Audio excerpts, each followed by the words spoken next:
Hi friends, today we are going to see this how to combine two strings into one in Google BigQuery.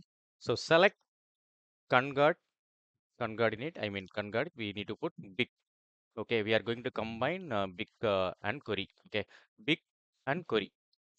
Then I am giving us alias name as test. I am giving the column heading echo. I'm putting it and you can see friends now test it is coming. This is a heading and if I'm running without the test, you can see it won't come, right? Okay, F0 it is coming. So now the BigQuery it is coming. Concatenate we have done it, friends. Successfully we have done that. Okay. So just I tried shots today.